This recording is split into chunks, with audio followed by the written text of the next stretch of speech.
Hello students, स्वागत है आपका क्रैश कोर्सेज में। इस वीडियो में फोटोसिंथेसिस इन हायर प्लांट्स के एनसीईआरटी एग्जाम्पलर प्रॉब्लम्स को सॉल्व करेंगे।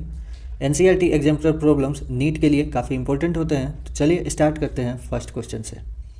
Now the first question is which metal ion is a constituents of chlorophyll. कौन सा मेटल आयन क्लोरोफिल का कॉन्स्टिट्यूएंट्स है? फर्स्ट है iron, second copper, third magnesium and fourth zinc. तो इसका करेक्ट आंसर होगा C, that is magnesium. Magnesium chlorophyll का constituents होता है। जैसा कि आप देख सकते हैं क्लोरोफिल के स्ट्रक्चर में हेड में प्रेजेंट होता है magnesium ion, present in the centre, surrounded by 4 pyrrole ring having a phytol tail. Okay, तो so the right answer will be magnesium.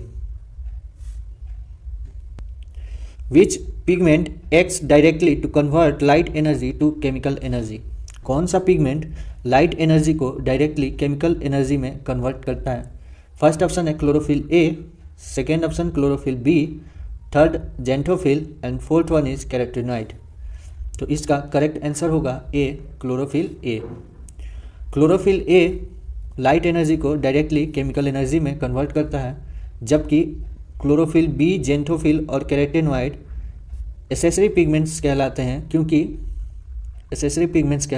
क्योंकि ये लाइट एनर्जी को एब्जॉर्ब करके और इसे ट्रांसफ़र कर देते हैं क्लोरोफिल ए को। Correct option is chlorophyll A. Next question पे चलेंगे।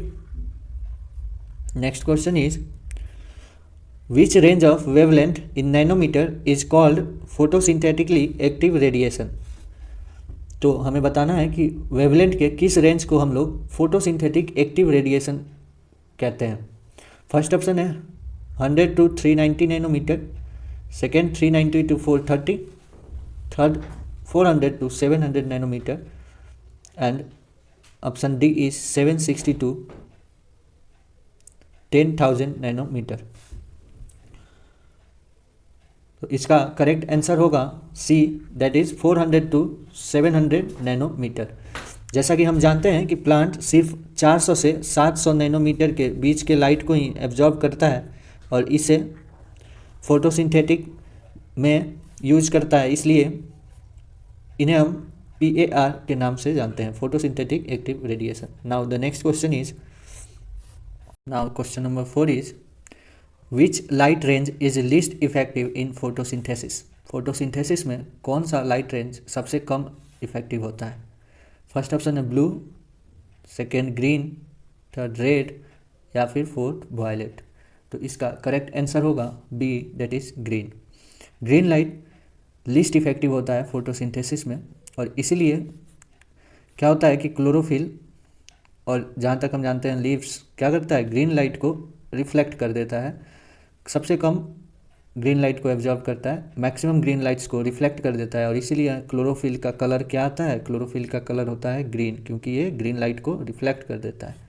तो इसलिए ग्रीन लाइट लीस्ट इफेक्टिव होता है फोटोसिंथेसिस में।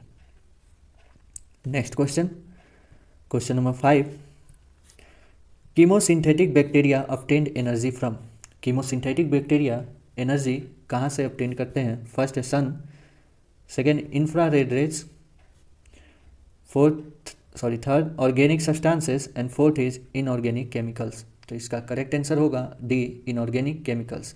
Chemosynthetic bacteria obtain energy from inorganic chemicals.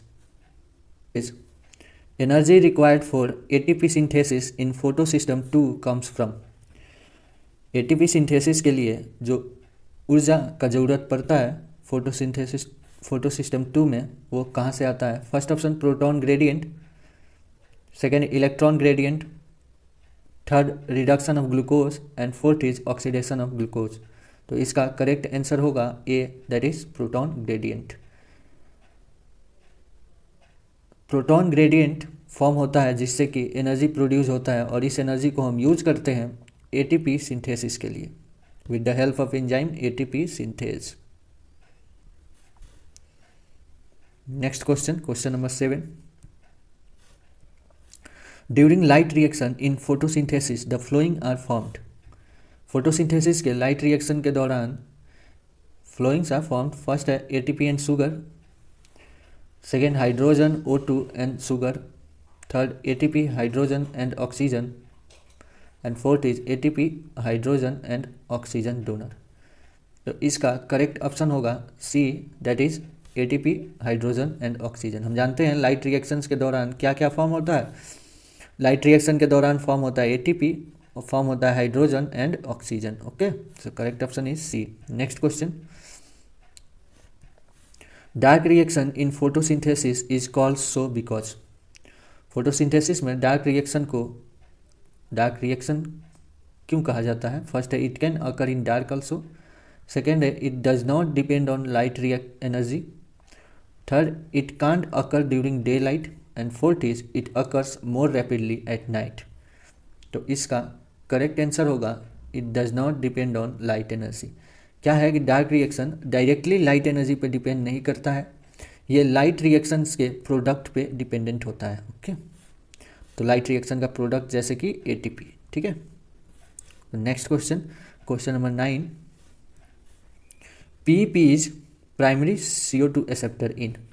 PEP जो कि phosphoenol pyruvate is primary CO2 acceptor in, first है C4 plants, second C3 plants, third C2 plants, and fourth is both C3 and C4 plants. तो इसका correct answer होगा A, that is C4 plants.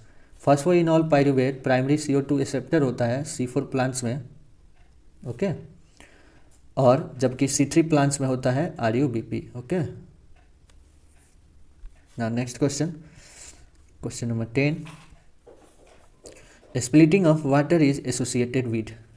Splitting of water associated होता है photosystem 1 से, या फिर लिमन of thylakoid, या फिर बोथ फोटोसिस्टम 1 एंड 2, या फिर inner surface of thylakoid membrane.